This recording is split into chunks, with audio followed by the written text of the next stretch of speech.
l'apanage, c'est la marque de la bête. Je vais attendre un amen.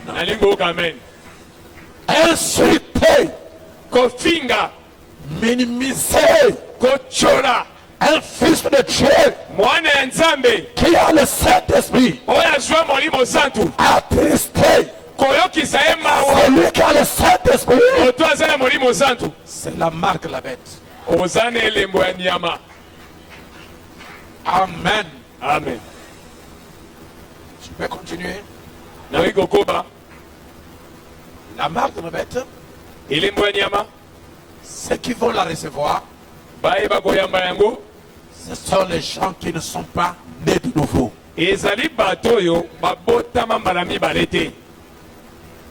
L'homme né de la femme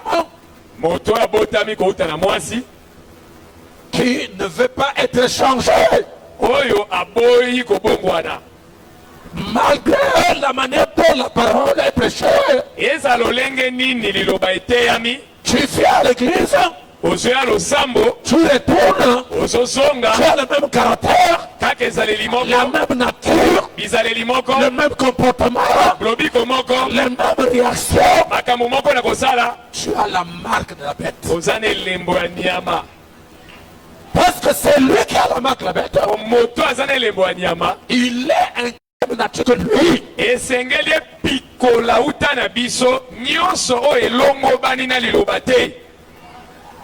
Amen. Amen.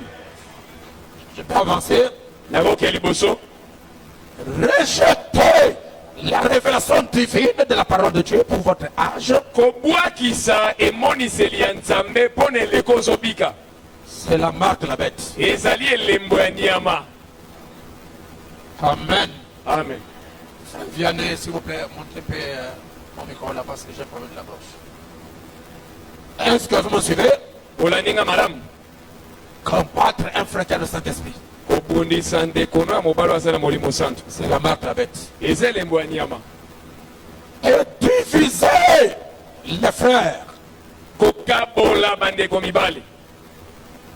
Tu sèmes la division dans une église au préjudice d'un enseignement. Je dis, augmentez un peu le volume de ça, parce que j'ai un problème de la gorge. Vous détournez les frères. Vous les faites sortir de la parole pour aller régner sur eux. C'est la marque. C'est la marque de la bête. Quelqu'un qui est marqué de la bête, même s'il est en erreur, et il sait qu'il est en erreur, vous le corrigez, vous le réprimandez, vous sauvez son âme, il ne vous écoutera jamais. C'est l'identification de la marque de la bête. Quelqu'un qui a l'esprit de Dieu, la personne qui a la marque de Dieu, lorsqu'il commet une erreur et que vous le reprochez, il va vite se rattraper et il est capable de s'humilier pour demander pardon, pour reconnaître son tort, pour reconnaître sa faute. Mais lorsque vous reprochez quelqu'un, il recherche les arguments pour justifier son erreur. C'est la marque de la bête. Et je vais vous dire quelque chose, mes amis. C'est lui qui a la marque de la bête ne se répande pas.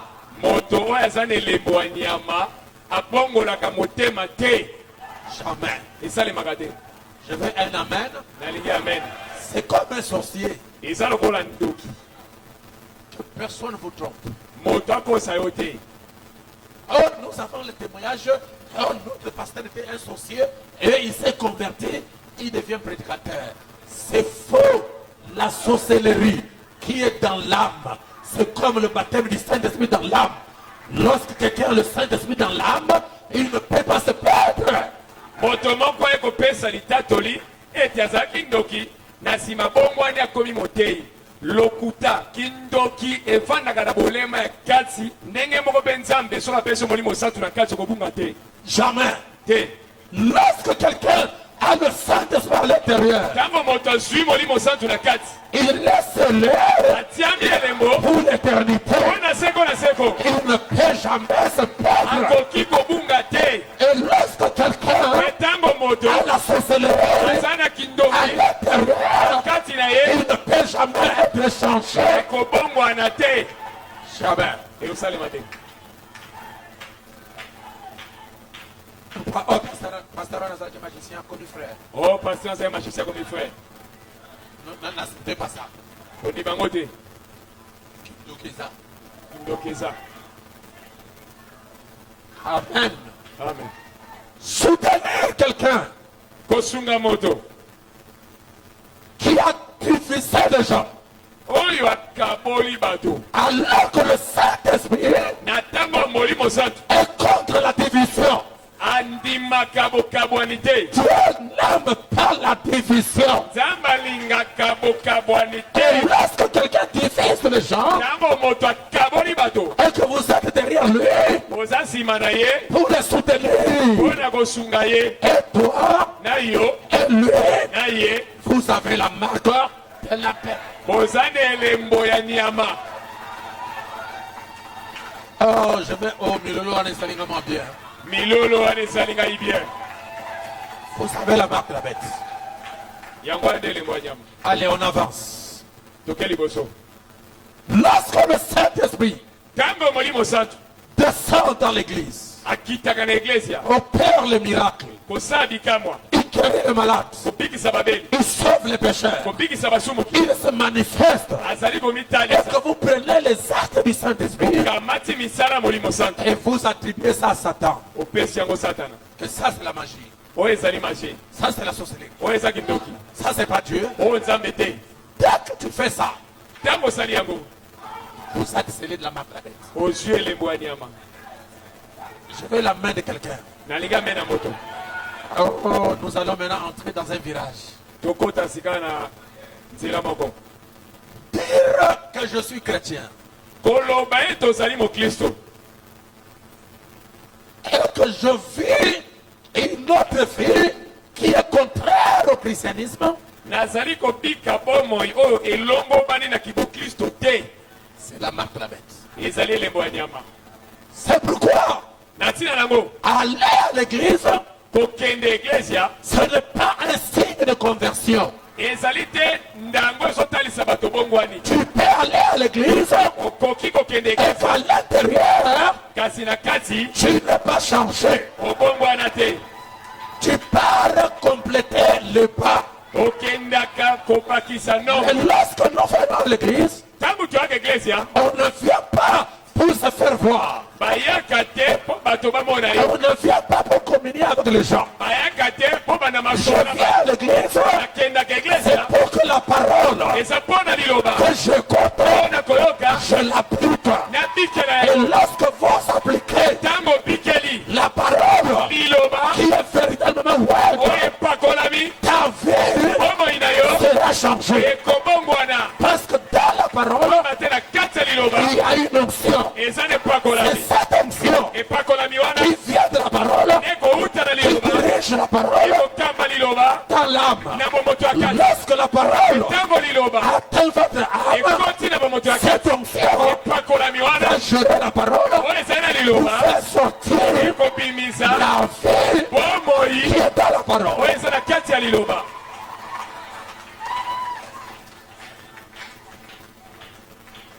La marque de la bête, elembo ya nyama c'est se rallier à l'écuménisme. ezali kokende kosangana na écuménisme Je vais prêcher. nateya C'est se rallier à l'écuménisme. kosangana to kokota na lisanga ya mangomba Oh Dieu, oyo nzambe aider les gens. sunga bato Alors nous avons un culte écuménique. oyo toza na lianga limoko ya sanga balosambo. Les catholiques, Catholique bakozala, les musulmans, musulmans les bakozala, protestants, protestants mishoni les bakozala, bouddhistes. batankitela bakozala, Est-ce que vous êtes avec moi? kozananga, Les kimbangistes, kimbangiste, les gens de, je ne sais pas comment on appelle ça, Tatangenda, batatangenda, ou je ne sais pas quoi encore. pefalongo, Hein, on appelle ça quoi? L'église des Noirs. l'église des Noirs, Allez, vous allez vous retrouver là-bas. bokei kosangana, Avec toi, le pasteur du message. na yo mokengeli ya sango. Et vous faites un culte œcuménique. Pe bosali lianga ni ya bosangisi ya Ce n'est Kolomba. pas le tatouage. Ezali tatouage C'est un te. système. Ezali ebongiseli. Lorsque vous rentrez dans ce système, Tango koti na ebongiseli wana, tu as la marque la bête. ozwi yango.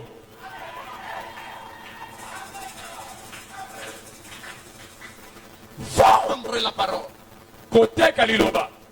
au profit de plaisir. Mpo na lokumu ya bisengo. Tu es un frère. Ndeko mobali. On t'a invité par un frère ou bien par un ami. Babengisi yo epa ndeko moko mobali to moninga. Et plein de whisky à la table. Bawika ebele efandi na mesa. Tu connais que tu es un frère. Oyebi oza ndeko mobali. Frère, vous n'avez pas besoin que je me mette ici pour vous dire un frère va faire ça, un frère fait ça, une sœur fait ça. Non, non, non, non, non. Okoki kozela te na telema na bandaka koyebisa yo ndeko mobali moko kosala bo to moko mpe ya mwasi ya kosala bo. Lorsque vous recevez le Saint-Esprit, Ntango oyambi molimo santu, le Saint-Esprit molimo santu vous conduira akokamba yo dans la vérité. na bosolo. Si la chose Soki eloko que tu veux faire oyo ozosala n'est pas conforme à la parole, yo mobanda liloba te, depuis ton cœur, kota motema te, depuis ton kota cœur, motema, le Saint-Esprit, molimo santu il te dira akoyebisa yo ce que tu veux faire, oyo olingi osala ce n'est pas correct. eza malamu te. Pourquoi? Mpo na nini? Lorsque quelqu'un reçoit le Ntango Saint-Esprit, moto ayambi molimo santu, Dieu va amener dans son cœur le trône du jugement nzambe akomema na motema na ye ngwenda akosambisama pour le parler, mpo na koyebisa ye, pour l'enseigner, mpo na kolakisa ye, pour le corriger. mpo na kosembola ye. Dieu Nzambe amène le Saint-Esprit dans son cœur akoma molimo santu na motema na ye pour conduire la personne. mpo na kokamba moto. Alléluia. Amen. Combattre un frère, Kobundisa ndeko mobali, persécuter une sœur, konyokola ndeko ya mwasi, attribuer à une sœur ou bien à un frère les choses que lui n'a pas fait. komamika ndeko ya mwasi mobali to kokosela ye makambo asali te Pour que tout le monde le trouve mauvais. mpo bato bamona ye mabe. Et que toi tu sois saint. Yo nde ozala mutu malamu oyebi mabe te. C'est la marque de la paix. Ezali elembo ya nyama. Oh, je n'ai pas écouté la main de quelqu'un. Naokamena na moto te. S'opposer Kotelemela à la Bible, Biblia c'est la marque de la paix. elembo ya nyama. Boycotter un frère. Kopuakisa ndeko mobali. Comme j'ai eu des problèmes avec toi, Okozwi makambo na yo, nabwakisi yo. nabwakisi yo, C'est la marque de la bête. elembo ya nyama. Lorsque la parole dit, Ntango liloba elobi, ne volez pas, koyiba te, ne trichez pas. kowumba te. Alléluia. Amen. La parole dit, ne faites pas ça. Liloba elobi kosala yango te. Toi, tu sors de l'église, Yo bibi na iglesia, tu commences à voler, obandi koyiba, tu commences à braquer les gens. obandi kotia bato mandoki, Braquer les gens, c'est pas coulouner bateau. to mpe kokata bato. Le corps que tu es en train de couronner, Nzoto ozopapa, c'est un être humain. aza moto. Si on prend la même épée So bakamati mopanga moko, pour tourner ça vers toi, babaola na ngambo na yo, tu vas commencer à crier. obanda koganga. Moi, je crois Nga na ndimi, qu'aucune personne sur la terre ne mourra sans que Dieu ne lui parle. moto moko te na mokili akokufa kozanga nzambe alobela ye. Avant que vous ne quittiez la terre, Yambo tika mokili, Dieu vous parlera quelque part. nzambe akolobela yo esika moko. Et lorsque vous écoutez la parole, Mpe ntango oyoki liloba, laissez les mauvaises habitudes. tika mimesano mabe. Et la Bible dit Biblia elobi, que ceux qui font l'air ne volent plus, bayiba te mais qu'ils travaillent. kasi basala. C'est ce que la Bible dit. Yango Biblia elobi. Alléluia. Amen. Un jour, j'avais prêché à Libreville. Mokolo moko natiaki na Libreville. La prédication était vraiment forte dans une église. Mate ezalaki makasi na eglise ya moko. Et dans la même église, il y avait un frère qui avait volé le téléphone du pasteur. Mpe na kati ya eglise ezalaki na ndeko moko ya mobali ayibaki alo na lo ya pasteur. Ayibaka téléphone à pasteur. Ayibaka telefone ya pasteur. La prédication est tombée pas. Liteya eteyami À la fin de la prédication, il est venu voir du pasteur. na suka liteya ye mokengeli. Je suis venu te demander pardon parce que j'avais volé le téléphone du pasteur. Je veux que tu pries pour moi. Naye kosenga bolimbisi pamba te nayibaki telefone ya pasteur nalingi obondela ngai.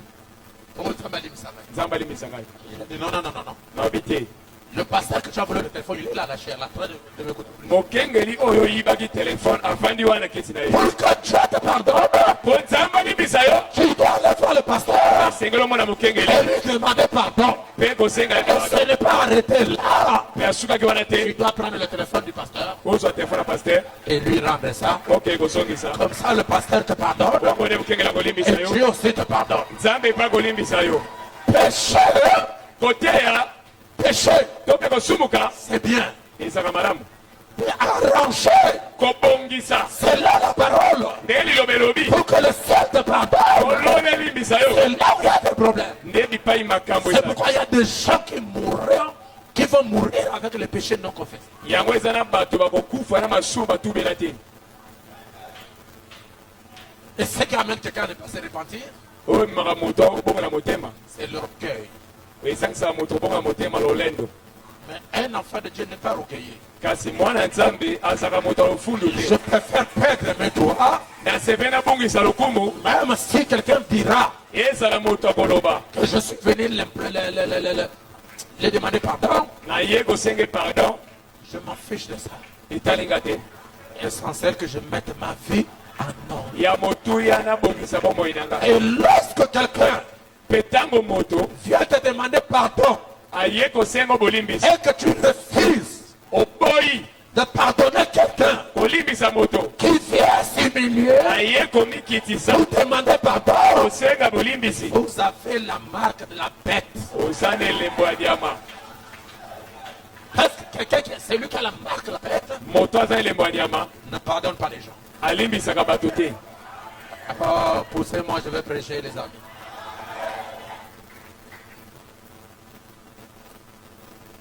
Sacrifier la parole koteka liloba au profit du désir de la chair du plaisir. mpo na bisengo ya posa ya nzoto Tu sais que tu es chrétien.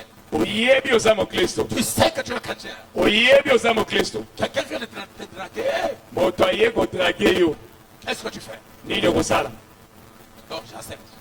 nandimi Je vais pécher nakosumuka et après avoir péché, j'irai demander pardon à Dieu. nsima kosumuka na oke kosenga nzambe bolimbisi Tu as la marque de la paix. oza na elembo ya nyama Oh, pourquoi j'en tape des amens à l'église? mpo na nini bemelesi na eglesia Oh, encouragez-moi, je vais pécher, non?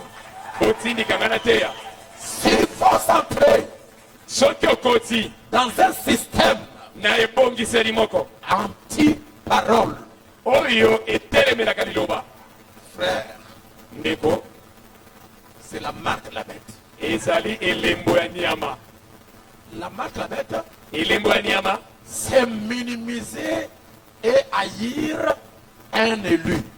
ezali komona pamba to mpe koyina moponami ya nzambe Même dans votre maison. ezala na ndako na bino Si le frère est chrétien, soki ndeko ya mobali aza si mokristo la sœur est chrétienne, ndeko mwasi mpe aza mokristo et que vous minimisez sa religion, ocoli losambo na ye et vous minimisez son adoration, ocoli lolenge na kokumbamela nzambe c'est fini. esili Vous avez la marque de la bête. oza na elembo ya nyama Amen. amen Peu importe ce que vous pouvez voir. ezala nini okozala na yango Lorsque tu le vois exercer sa religion, ntango omoni ye kosala makambo na ye ya losambo tu dois le respecter dans cette position. esengeli otosa ye na ngambo na ye Ah, Longakuna. longwa Zambia Lokuta. nzambe alokuta Mupakano. mopagano Nzambe kutoyebi ete. nzambe ayebi ete Ah bon? Tu as une misère sans religion. ocholi eglise na ye Tu te moques de lui. ocholi ye Tu te moques de sa religion. ocholi losambo na ye C'est la marque de la bête. ezali elembo ya nyama. Alléluia. Amen. Trahir la parole koteka liloba aux fins personnelles. mpona baposa na yo to bosenga na yo Aux fins de la politique. mpona bokulaka politiko C'est la marque de la bête. ezali elembo ya nyama. Je veux un amen. Amen. C'est la marque de la bête. eza elembo ya nyama. Judas Iscariote, yudas iscariote vous savez qu'est-ce qu'il a fait? oyebi eloko asalaki Il est allé voir un groupe de gens qui cherchaient Jésus. akei ye moko komona etonga ya bato azali koluka yesu Il dit, oh, mais moi je peux vous le livrer. nga kopesa bino ye Vous me donnez combien? opesaka kombe 30 pièces d'argent. 30 pièces d'argent Donnez-moi, je vais vous livrer Jésus. opesaka napesa bino yesu. Dans sa pensée, na makanisi na ye il a marché avec Jésus. atambola na yesu Il a vu combien Jésus est puissant. amona ndenge yesu aza na Il nguya sait que Jésus est miraculeux. ayebi yesu Il atonda sait que likambo Jésus ayebi est yesu capable de disparaître. aza na makoki ya kolimwa Même si je vends Jésus, ata nateki ye je vais bouffer les gens. na kolia na nga mbongo Quand le temps arrivera, ntango mbongo ekokoka pour que ça saisisse de Jésus, bakanga yesu Jésus va disparaître. yesu akolimwa Il a commis l'erreur la plus grave. asalaka libunga ya somo Il a trahi Jésus ateki yesu et Jésus n'a pas disparu. yesu aboyi mpe kolimwa Lorsqu'il a vu comment on est en train de châtier Jésus, ntango amoni mpenza bakangi bazobeta ye il a pris même l'argent qu'on lui a donné. akamati kutu mbongo bapesaki ye Il a balancé ça. abwaki yango Il commence à regretter l'acte. abandi koyoka mpasi na eloko asala C'est pourquoi, na ntina nango avant de poser n'importe quel acte, yambo tia matambe na eloko soki soyez nini sûr que le Saint-Esprit est derrière toi. nimisama molimo santo aza nsima Si le Saint-Esprit n'est pas derrière, soki molimo santo aza na nsima ne te posez pas n'importe quel acte. kosala makambo na bisalela Sinon, te tu vas regretter après. okoyoka mpasi mpo nango na nsima. Tu peux continuer? okoma Judas Iscariote, yudas iscariote il a trahi la parole. atekaki liloba. Amen. amen.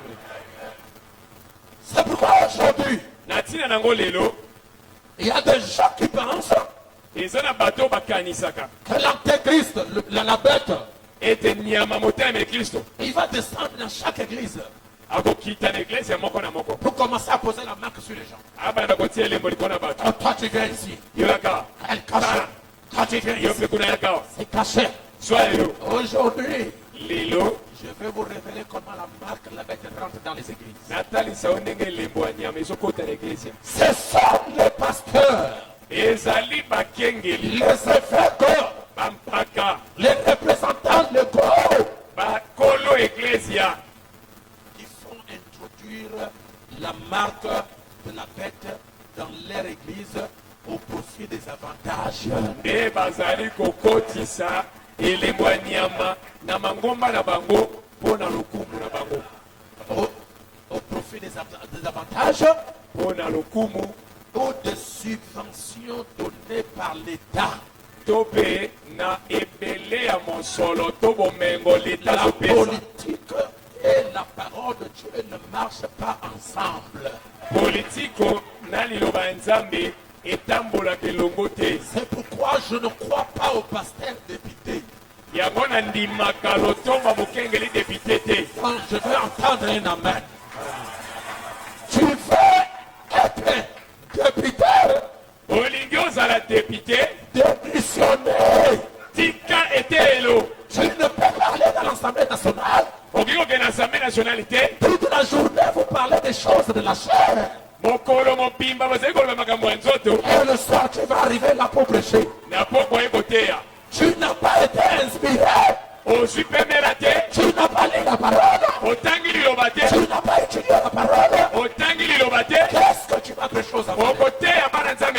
C'est pourquoi la parole ne marche pas avec la politique.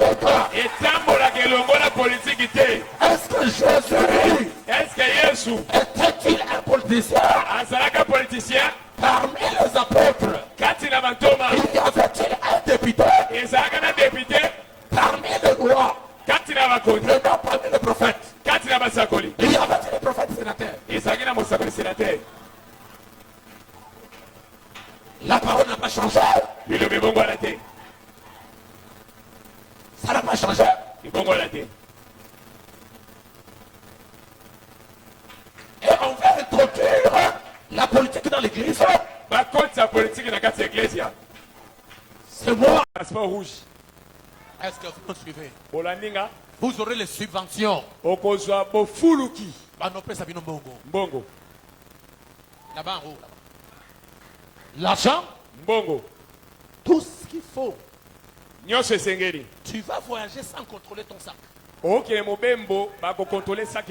vous êtes comparable à un ambassadeur. Parce que vous avez le passeport diplomatique. Je ne refuse pas. Ceux qui veulent en avoir, c'est leur problème. Et si on me le donne, je prends. Mais pas dans le cadre de la religion. Oh, je vais entendre un alléluia. Est-ce que vous me suivez? C'est pourquoi. Oh là là, j'allais dire quelque chose. Si vous me permettez de dire ça. Le diable ne donne rien pour rien. Et l'État ne donne rien pour rien. Là où il n'y a pas ses intérêts, il n'a rien à voir avec toi. Mais lorsque vous voyez l'État commence à s'approcher d'une église, il faut que celui qui est à la tête de l'église puisse avoir les yeux pour voir où va aboutir cette relation. Écoutez le prophète Branham. Écoutez d'abord. Il dit ceci. Dans la brochure question-réponse du 28, 6e mois 59, jusqu'au paragraphe 69. Écoutez. Paragraphe 69, Mituna Bebiano, il y a 1959, dimanche le 28. Question et réponse du dimanche 28, 6e mois 1959 soir. Écoutez. Voyez-vous, Satan était le premier archange de Dieu. Jadis, il habitait au ciel. Jadis, il était la personne la plus importante au ciel en dehors de Dieu. Il était le bras droit de Dieu quant à la communion. Et il s'était enflé d'orgueil. Paragraphe 73 ou 73. Paragraphe 73. Ainsi, Lucifer est aujourd'hui sur terre. Lucifer lelo azana mokili. S'efforçant d'œuvrer dans l'église pour accomplir le même dessein qu'il avait commencé avant la fondation du monde. Kosaka makasho esengeli ami kotisa na iglesia po akokisa mwangu azaki nango liboso kala. Lucifer a été chassé du ciel. Lucifer babengana kie na lola. C'est vrai. Ya solo. Et le diable était au ciel. Azaki na lola. Et il en a été chassé. Babengana kie. Et le dessein même qu'il a essayé d'accomplir au ciel, mwangu alingaka kokisa na lola. Il est descendu juste ici sur terre. Akiti ana mokili. Et a fait de son mieux pour accomplir le dessein qu'il poursuivait. Asali nyonso esengeli po akokisa mwangu azali kolanda. Le diable quitte le ciel. Diable atiki lola. Il est chassé pour la terre. Babengane na mokili. Voilà, on va voir où est-ce qu'il va. Azokende wapi? Quand il tombe sur la terre, il va où? Tango akwei na mokili azokende wapi? Il va vers les rois et les chefs. azokende epai ya bakonzi pe bato lokuma likolo. Les chefs sont les présidents. Chef eza président. Et s'il arrive à les avoir, pe soki alongi kokamata bango, il va vers les rois et les chefs. S'il arrive à les avoir, akeye epai ya bakonzi soki alongi kokamata bango, il descend alors droit vers l'église. nde akokita na eglezia. Et se saisir des gens, ou plutôt du prédicateur. Pe kokende kosimba batei. Puis du prédicateur, Pe na motei, il entre droit dans la congrégation nde akosopana na losambo. et s'introduit dans la congrégation Pe komi kotisa na eglezia sous la même influence. kaka na lokumu moko. Le même démon Demo na moko faisant les mêmes choses. kosalaka eloko moko. Le diable Satan Diabulu satana chassé au ciel. oyo babengani na lola. Et lorsqu'il est chassé au ciel, Tango babengani na lola, là-bas au ciel il est chassé, na lola babengani ye il descend sur la terre. akiti na mokili. Quand il arrive sur la terre, Tango akomi na mokili, il avait un dessein accompli. kuna esenga kokisa mwango C'est d'avoir les gens aza na bato qui vont l'adorer. bakumbamela ye, D'avoir les gens aza na bato qui vont l'obéir. bakotosa ye. Comme il n'est pas le créateur, Lokola aza mokili te, il va regarder, mais où est-ce que je vais avoir ces gens? akotala na kozwa bato yango wapi. Alors il va passer par les autorités. Akeye epai ya bakonzi. Et quand il arrive à entrer dans les autorités, Tango azwi bakonzi, alors qu'est-ce qu'il va faire? nini akosala? Il va tout droit dans l'église Akei semba na eglezia, et il se saisit du pasteur. azwi mokengeli. Lorsqu'il amène le pasteur dans le système, Tango amemi mokengeli na ebongiseli na bango. donc lorsqu'il amène le pasteur dans le communisme, Tango amemi mokengeli na lisanga ya eglezia. lorsqu'il amène le pasteur dans le système antéchrist, Tango amemi mokengeli na ebongiseli ya bateme ya Kristo, alors le pasteur va introduire les brebis. nde mokengeli akokotisa bandimi na ye. Et vous allez entendre les brebis vont dire, Nde oka bandimi bakoloba, notre pasteur, mokengeli na biso il s'y connaît avec Trump. bayebai na Trump. Notre pasteur, Mokengeli na biso Poutine le connaît bien. Poutine ayebi ye malamu. Notre pasteur, Mokengeli na biso Tshisekedi le connaît. Tshisekedi apesaki mbote. Qu'est-ce que cela a à voir? Esali nini? La chose la plus capitale Ya est que motuya le Saint-Esprit te connaisse. molimo santo ayeba yo. Si le Saint-Esprit te connaît Soki molimo santo et ayebi yo, que tout le monde te rejette, bato nyonso babwakisi yo, vous êtes un candidat pour le ciel. ozali moponami ya lola. Je ne cherche pas les appréciations des gens. Nazoluka te lokumu ya Je bato. veux que Dieu puisse m'agréer. Nalingi nde nzambe asepela nanga. Alors la chose, quand le pasteur, on l'a eu, Tango bazwi mokengeli, on va l'avoir avec les avantages. bakozwa ye na matomba ya mokili. Avantages. Matomba. Oh, nous avons un dîner avec Poutine. Lelo mokonzi ya mboka asepeli abengisa bateli liloba ya nzambe. Ah la la la la. Vous voyez, frère, Omoni bandeko. on me connaît, frère. Nga bayebi nga. Vous ne connaissez pas Oyebi nde te. que le diable vous a eu Diabulu azwi yo, et il vous a amené dans son cadre abendi ye na monako na ye, et il vous a scellé de la marque de la bête. amamiki yo elembo ya nyama.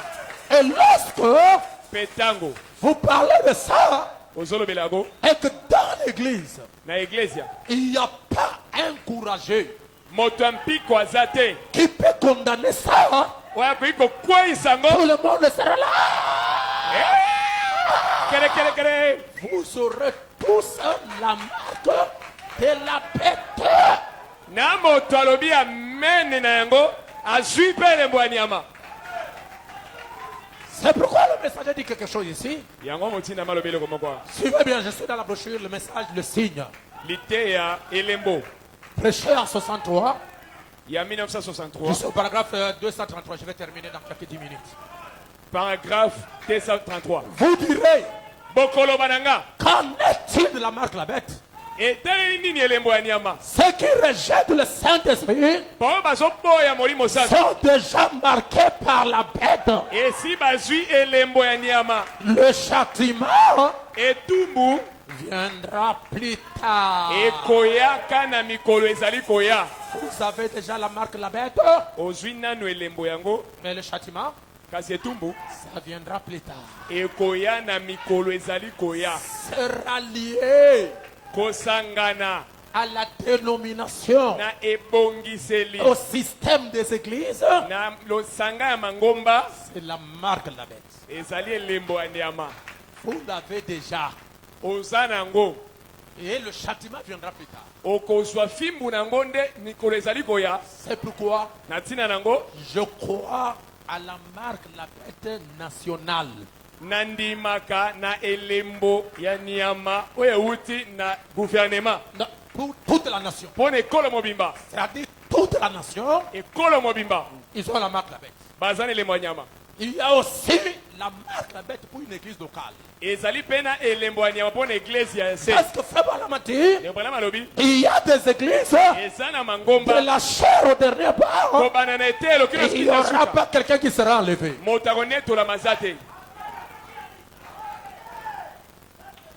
De la chair au dernier bas, il y aura personne qui sera enlevé.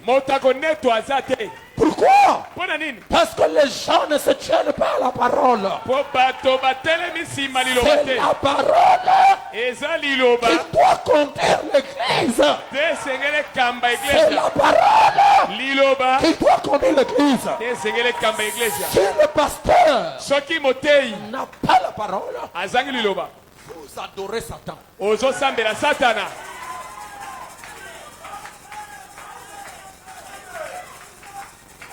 Je veux un amen. Lorsque le frère commet l'erreur, ce qui n'est pas son cas. Parce qu'il n'est pas le mien. Il a commis l'erreur ou bien il est sorti avec les femmes. Comme il n'est pas le mien, je l'expose. Quand mon proche fait la même chose, je le couvre. Ça c'est la marque de la bête. Au-dessus de la parole, il n'y a personne. Et la parole, c'est la vie. Je vais entendre un amen, le vie. Ce n'est pas un problème des amitiés. Non, non, non, non, non, non. Amen. Amen. Écoutez ceci. Votre vie a dit l'évangile, s'il vous plaît.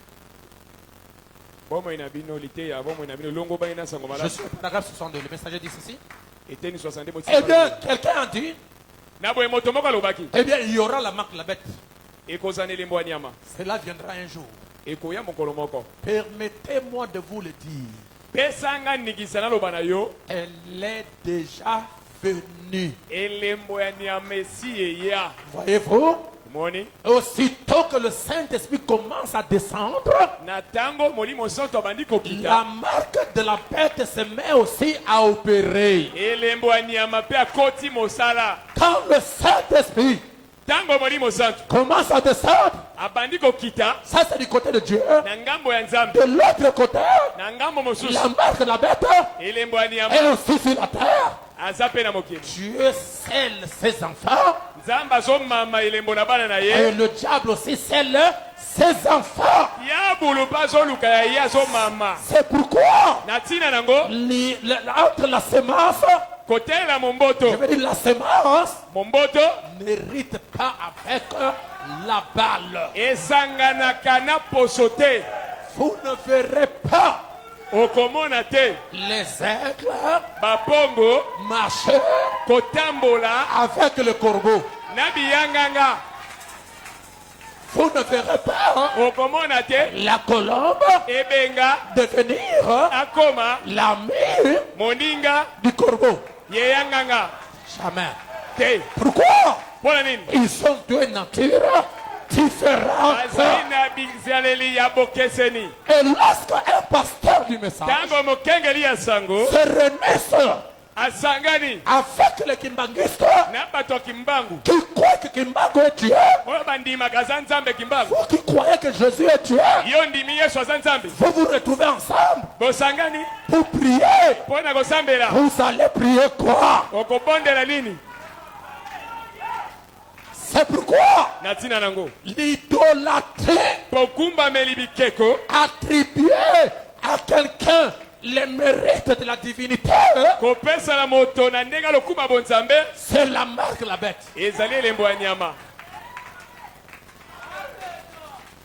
Je suis le Père. Je suis le Père. Mon Père est Dieu. Moi, je suis le Fils. Et mon petit frère, le Saint-Esprit. Et on va déformer les chansons qui donnent gloire à Dieu. Comme j'ai écouté ça hier là-bas, ils sont en train de chanter pour donner gloire au prophète Simon Kimbangu. Oh, Papa Kimbangu Nzambe Nabisa. C'est faux! Notre Dieu ne s'appelle pas Kimbangu. Notre Dieu, c'est le Dieu d'Abraham, c'est le Dieu d'Isaac, c'est le Dieu de Jacob, c'est le Dieu d'Israël. Son nom est le Seigneur Jésus-Christ. Oh, donnez-moi le meilleur de votre amen. J'ai entendu un autre qui chante. Oh, Branham. Nzambe Branham. Nzambe na biso Branham. Mokanguli na biso Branham. Ozandoki. Wana Zandoki. Comment Branham peut devenir le Dieu créateur? C'est faux. Branham est né de relations sexuelles. Jésus est né sans rapport sexuel. C'est pourquoi Jésus-Christ tout seul la marque de la bête. Je pense que l'eau est bakoyo kangai. Bandoki. Milimo mabe. Et go baby sa message qui toko boy. Oh, tout le gars pesa ngai amen. Bandoki. Alléluia. Alléluia. Branham n'est pas Dieu. Il y a un seul Dieu qui est au-dessus de toutes choses. C'est lui qu'on n'a jamais créé. Il existe par lui-même. Dans l'Ancien Testament, on l'a appelé Elohim. El Shaddai, Melchizedek, Jéhovah Jireh, Jéhovah Shammah, Jéhovah Tchekono, Jéhovah Shalom, le Tout-Puissant, le Merveilleux, le Conseiller, le Prince de paix, l'Admirable, le tout en tout, le Seigneur des Seigneurs. On l'a appelé Emmanuel. Lorsque Dieu est venu sous la forme d'un homme, alléluia, on l'a appelé Jésus, on l'a appelé Sauveur, on l'a appelé Rédempteur, on l'a appelé Alpha, on l'a appelé Oméga, on l'a appelé le Prince de paix, on l'a appelé le Merveilleux, on l'a appelé le Roi de Roi, le Seigneur des Seigneurs, on l'a appelé le lys de la vallée, on l'a appelé le plus beau entre 10 000, on l'a appelé la rose de Sarah, le lys de la vallée, Melchizedek, le premier, le dernier, le commencement, la fin. Pourquoi? Parce qu'il est Dieu faible. Nzambe alati nzoto ya moto. Lorsque Dieu Nzambe na biso est devenu homme, akomaka moto. on l'a appelé Abenga ye la parole liloba. faite Oyo elati chair. nzoto. On l'a appelé Abenga ye Emmanuel. Emmanuel. On l'a appelé Abenga ye Sauveur. Bobikisi. On l'a appelé Abenga ye le prince de paix. mokonzi ya kimia. On l'a appelé Abenga ye l'étoile mozoto brillante oyo engengaka du matin. na ntongo. Pourquoi? Nini? Parce que Dieu Pamba te Nzambe s'est fait chair. alataki nzoto. Amen. Amen. Lorsque la mort Ntango liwa a essayé etumbi etonga avec Jésus, na Yesu. Jésus Yesu a avalé ameli l'aiguillon tonga de la mort. ya liwa. Lorsque la mort Ntango liwa a piqué Branham, etubaki Branham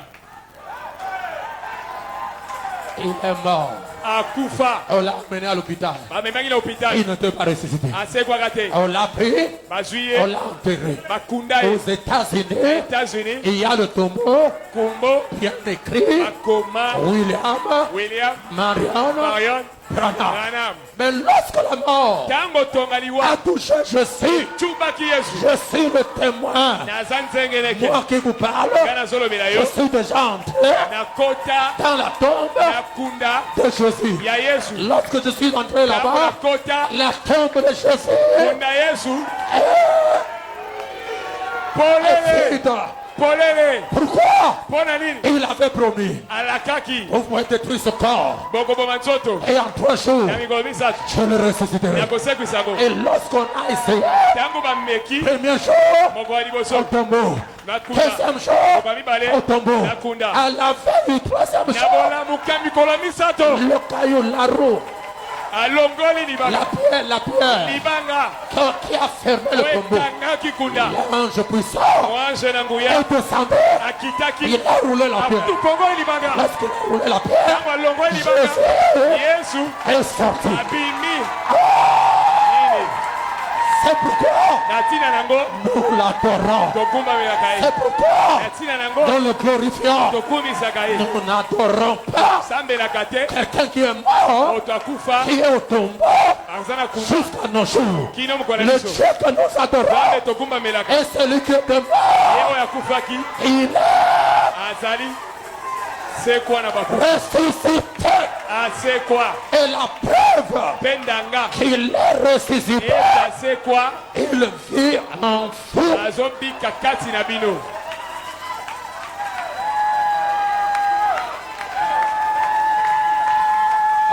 Acclamez très fort le Seigneur Jésus.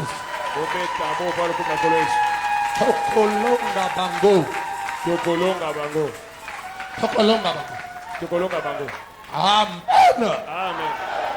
Ils sont là. baza wana Des années. bambula mpe bambula L'église ne grandit pas. eglize ekolaka te. Pourquoi? mpona nini? Parce que Jésus n'est pas au centre. mpo yesu aza na katikati te. Jésus, yesu tu ne peux pas le comparer avec quelqu'un. okoki kokokanisa na moto te. Jamais. te Il reste incomparable.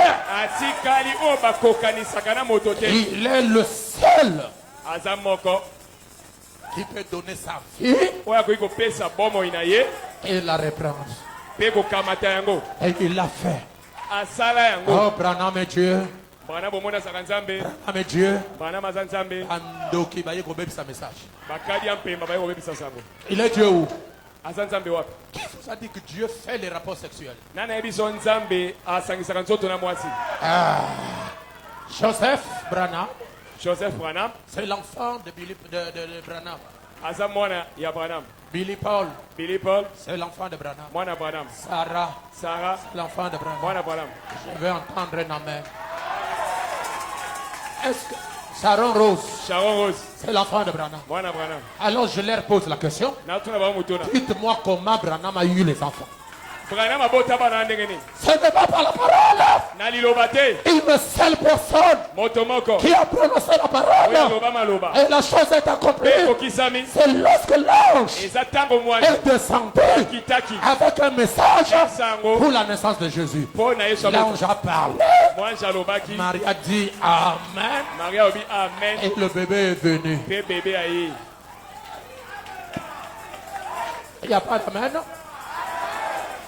batika kolalisa bato bandoki bakadi ya mpemba baza en mission batindama pour amener les gens à recevoir la marque la bête. batinda bato bazwa elembo ya nyama Ne déviez jamais l'adoration. kokoma moto wana te ya bongo Il y a un seul Dieu adorable. bogumbameli eza nzambe moko C'est lui qui est, oyo azali qui était oyo azalaki et qui vient. mpe oyo azoya C'est qui? nani Le Seigneur Jésus Christ. kolo yesu kristo Amen. Vous m'aviez fait confiance botieli ngai motema pour être votre conducteur. mpo nazala motambusi na bino Je vous promets aujourd'hui devant Dieu, devant vous, leo nalaki bino liboso na nzambe liboso na bino que je vous conduirai dans la vérité. nakotambusa bino na bosolo Je ne peux pas dévier l'adoration pour la donner à Branham. nakoki kobalola losambo te napesa na branam Jamais. te Ça ne se fera pas. ekosalema te Le jour où vous m'entendrez vous dire adorons Branham, sortez de l'église. okokanga koyebisa yo kumamela branam bima eklesia Repartez chez vous. kende mpa na bino C'est la marque. ezali elembo ya nyama Qu'est-ce que la marque la bête? elembo ya nyama eza nini L'idolâtrie. kosambela moto na esika ya nzambe L'organisation. ebongiseli L'écuménisme. bosangami ya mangomba Le système des églises. lolenge ya mangomba Que le Seigneur vous bénisse. kola pambola bino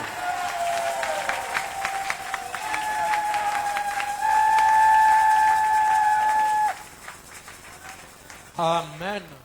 amen N'oubliez pas ça. kobosana planté Le diable quitte le ciel, il tombe sur la terre. diable so alongwelo ako ya mabele Il va chez les autorités. ake pa bakonzi Il se saisit du prédicateur. ake na batei Du prédicateur, kolongola batei il rentre dans l'église. akoti na eklesia Et il s'installe avandi sous une influence. mpo na kobenda Et vous allez entendre les brebis. oyoka bandimi Notre pasteur.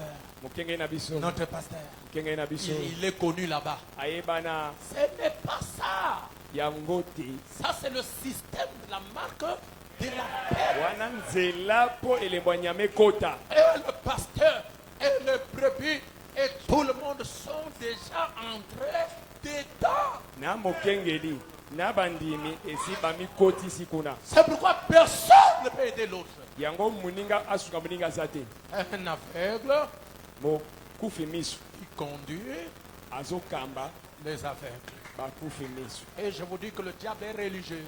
mpe diabolo aza mosambeli Le diable, c'est pas ce que vous pensez là. diabolo ezokokanisaka te Il est religieux. asambelaka Quand le diable veut séduire un frère, ntango diabolo yango apengwisa ndeko il ne mobali viendra pas sous la forme d'un païen. akoya ata lolenge ya mopagano Tu vas le voir. okomona ye Mais lorsqu'il revêt la forme d'un frère qui prie avec toi, qui connaît les cantiques, qui connaît la parole, tu ne sauras pas.